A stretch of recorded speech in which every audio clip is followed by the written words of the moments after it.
Hello বন্ধুরা, চলে এলাম আরও একটা নতুন রেসিপি নিয়ে। আমার আজকের রেসিপি গোলাপ জামুন মিষ্টি। তো তোমরা যদি এরকম গোলাপ জামুন মিষ্টি তৈরি করতে চাও তাহলে কিন্তু আমার রেসিপিটা ফলো করতে হবে। এই গোলাপ জামুন মিষ্টিটা এত সুন্দর, একদম যেন দোকানের কেনা। তো চলো রেসিপি দেখাই।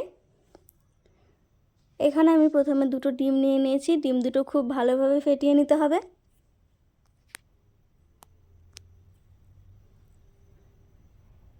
ডিমটা ফেটানো হয়ে গেছে, আমি সাইডে রেখে দেব।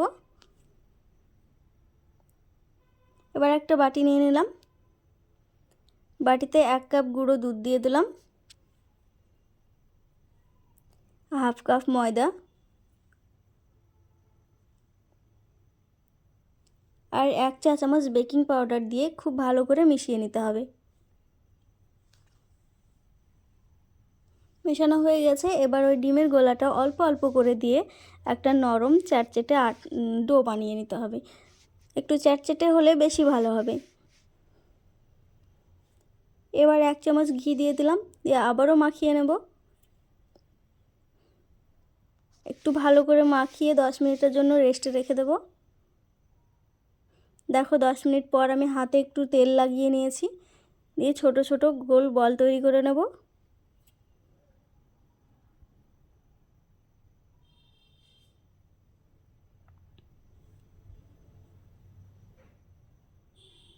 এইভাবে আমি সব বলগুলো তৈরি করে নেব। আমার সব কটা বল বানানো হয়ে গেছে। এবার তেল গরম করে নিয়েছি। তেলটা কিন্তু খুব বেশি গরম করা যাবে না, হালকা গরম হবে। এবার আমি মিষ্টিগুলো দিয়ে দিলাম।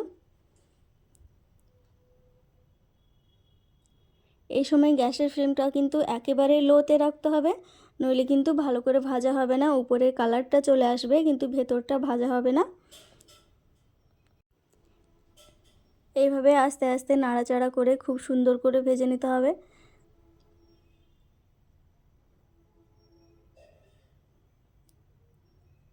দেখতেই পাচ্ছ আমি লাল লাল করে ভেজে নিয়েছি। তো এবার আমি উঠিয়ে নেব।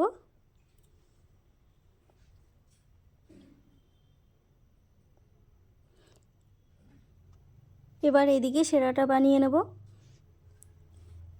সেরাটা বানানোর জন্য এখানে আমি 2 কাপ চিনি দিয়ে দেব,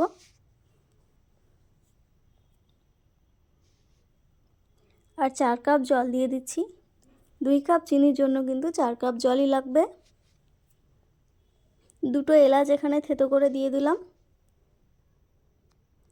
জলটা এখানে আমি 2 মিনিট ফুটিয়ে নেব। জলটা 2 মিনিট ফুটিয়ে নিয়ে আমি মিষ্টির বলগুলো দিয়ে দেব।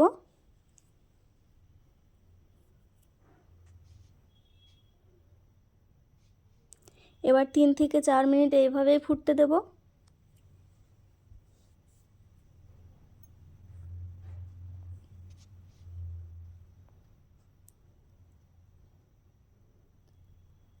আমি 4 মিনিট ফুটিয়ে নিয়েছি।